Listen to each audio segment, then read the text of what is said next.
question of whether it's a violation to have a transfer switch with a greater rating than the generator it serves is straightforward. It is not a violation.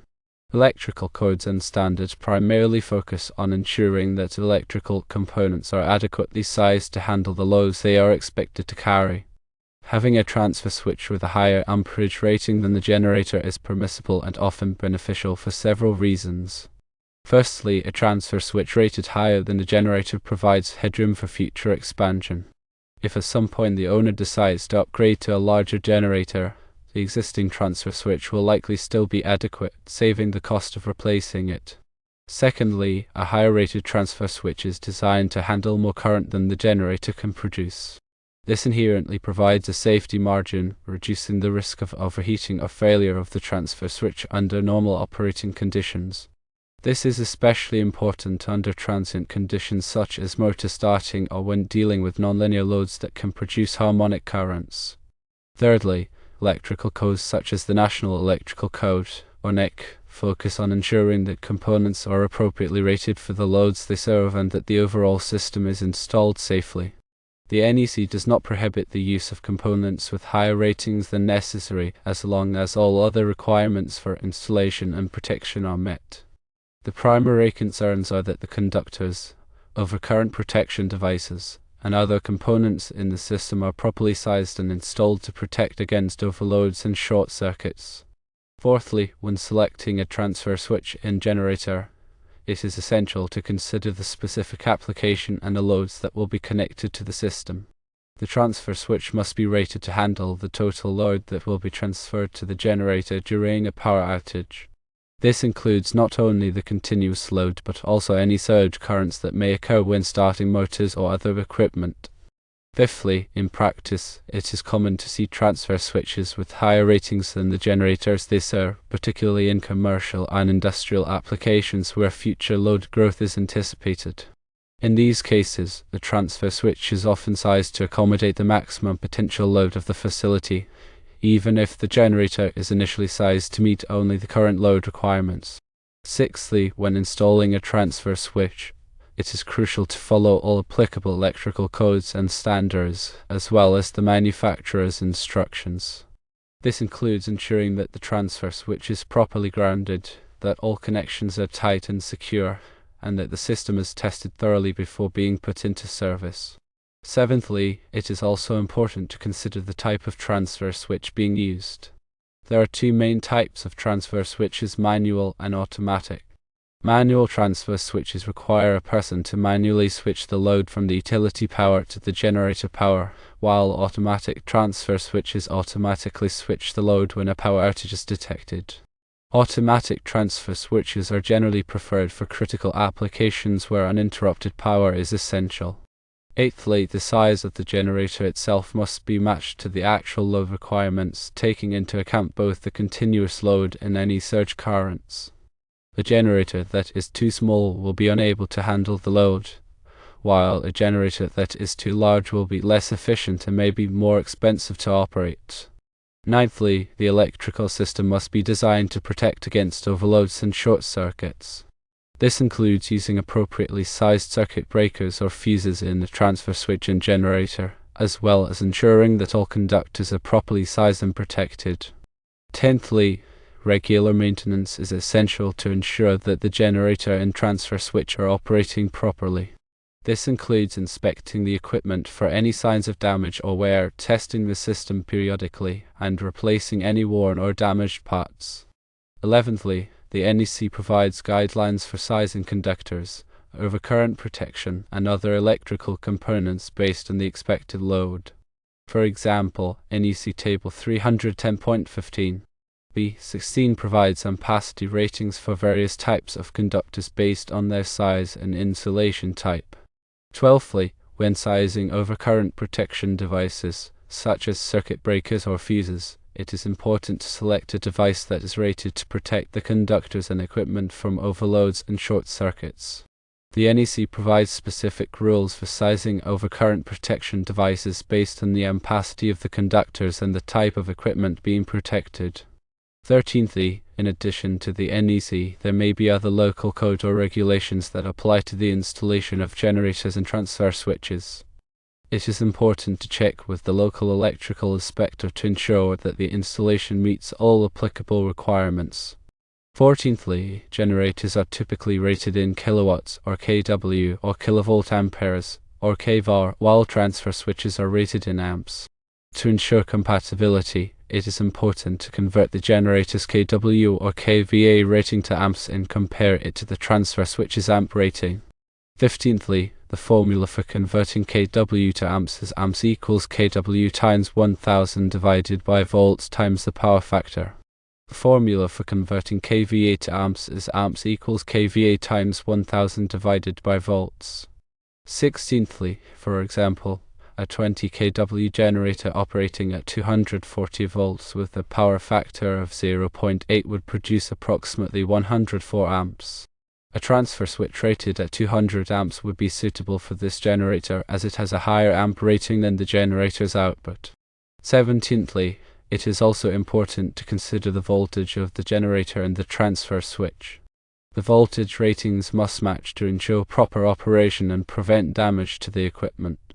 18thly, most generators and transfer switches are designed to operate at standard voltages such as 120/240 volts for single-phase systems and 208/120 volts or 480/277 volts for three-phase systems. 19thly, the transfer switch must be compatible with the type of generator being used. There are different types of generators, such as gasoline, diesel, and natural gas generators, and each type requires a specific type of transfer switch. 20thly, when installing a generator and transfer switch, it is important to follow the manufacturer's instructions carefully. This includes properly grounding the equipment, connecting the conductors correctly, and testing the system thoroughly before putting it into service. 21st, grounding is an essential safety measure that helps to protect against electrical shock. The generator and transfer switch must be properly grounded to provide a path for fault current to flow back to the source, which will trip the circuit breaker or fuse and de-energize the circuit. 22nd, the conductors used to connect the generator and transfer switch must be sized appropriately for the load. The NEC provides specific rules for sizing conductors based on their ampacity and the type of insulation used. 23rd, all connections must be tight and secure to prevent overheating and arcing. Loose connections can cause resistance, which can generate heat and lead to a fire. 24th, before putting the generator and transfer switch into service, it is important to test the system thoroughly to ensure that it is operating properly. This includes verifying that the transfer switch is switching correctly, that the generator is producing the correct voltage and frequency, and that all safety devices are functioning properly.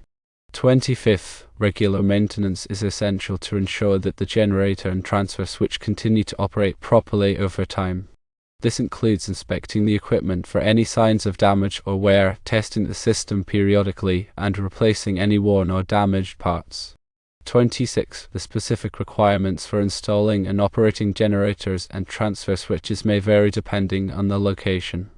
It is important to check with the local electrical inspector to ensure that the installation meets all applicable codes and regulations. 27. A higher rated transfer switch can also offer benefits in terms of durability and longevity. Because it is not being operated at its maximum capacity, it may be less likely to experience wear and tear, and it may last longer than a transfer switch that is sized exactly to match the generator's output.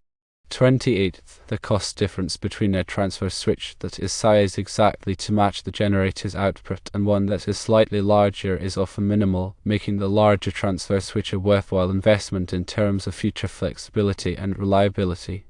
29. There are some situations where it may be necessary to limit the amount of power that the generator can supply to the load.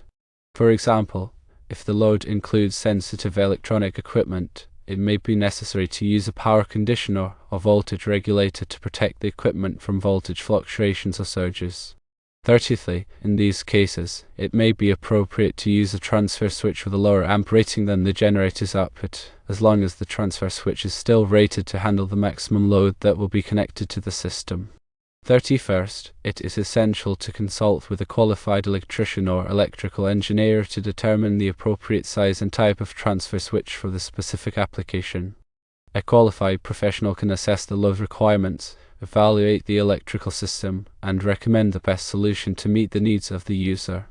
32nd, the installation of a generator and transfer switch can be a complex process, and it is important to ensure that all work is performed by qualified professionals. This will help to ensure that the system is installed safely and correctly, and that it will operate reliably when needed. 33rd, when selecting a transfer switch, it is important to consider the warranty offered by the manufacturer. A good warranty can provide peace of mind and protect against unexpected repair costs. 34th, the transfer switch should be listed by a recognized testing laboratory, such as Underwriters Laboratories or ETL Intertech. This listing indicates that the transfer switch has been tested and meets applicable safety standards. 35th, the transfer switch should be installed in a location that is easily accessible for maintenance and repair. The location should also be protected from the elements, such as rain and snow. 36th, the transfer switch should be clearly labeled to indicate its function and the circuits that it controls. This will help to prevent confusion and ensure that the system can be operated safely in an emergency. 37th, the transfer switch should be equipped with a surge suppressor to protect against voltage surges. Voltage surges can damage sensitive electronic equipment, and a surge suppressor can help to prevent this damage. 38th, the transfer switch should be equipped with a ground fault circuit interrupter, or GFCI, to protect against electrical shock. A GFCI will trip the circuit if it detects a ground fault, which can help to prevent serious injury. 39th, the transfer switch should be equipped with an automatic transfer mechanism to ensure that the load is automatically switched from the utility power to the generator power in the event of a power outage. This is essential for critical applications where uninterrupted power is essential. 40thly, the transfer switch should be equipped with a manual override mechanism to allow the load to be manually switched from the utility power to the generator power in the event of a failure of the automatic transfer mechanism. This provides a backup in case of emergency. 41st, the transfer switch should be equipped with a remote monitoring system to allow the system to be monitored remotely. This can be useful for detecting problems early and preventing costly downtime. 42nd, the transfer switch should be equipped with an alarm system to alert personnel to any problems with the system. This can help to ensure that problems are addressed quickly and efficiently. 43rd, the transfer switch should be equipped with a data logging system to record the system's performance over time. This can be useful for identifying trends and predicting future problems. 44th, the transfer switch should be equipped with a self-testing system to automatically test the system's operation on a regular basis. This can help to ensure that the system is always ready to operate in an emergency. 45th, the transfer switch should be equipped with a diagnostic system to help troubleshoot any problems with the system. This can save time and money by helping to identify the cause of the problem quickly. 46th, the transfer switch should be equipped with a communication interface to allow it to communicate with other systems, such as a building management system. This can allow for more sophisticated control and monitoring of the system. 47th, the transfer switch should be equipped with a web-based interface to allow it to be accessed and controlled remotely using a web browser. This can be useful for managing the system from anywhere in the world. 48th, the transfer switch should be equipped with a mobile app to allow it to be accessed and controlled using a smartphone or tablet. This can be useful for managing the system on the go. 49th, a transfer switch should be equipped with a cloud-based platform to allow it to be managed and monitored remotely using a cloud-based service. This can provide a number of benefits such as centralized management, automatic updates, and improved security. 50thly, it is crucial to understand that while oversizing a transfer switch relative to the generator's output is generally acceptable and often advantageous for reasons of scalability and safety margins, the system as a whole must be designed and installed in accordance with all applicable electrical codes and standards. This includes proper coordination of overcurrent protection devices, appropriate conductor sizing, and adherence to all grounding and bonding requirements.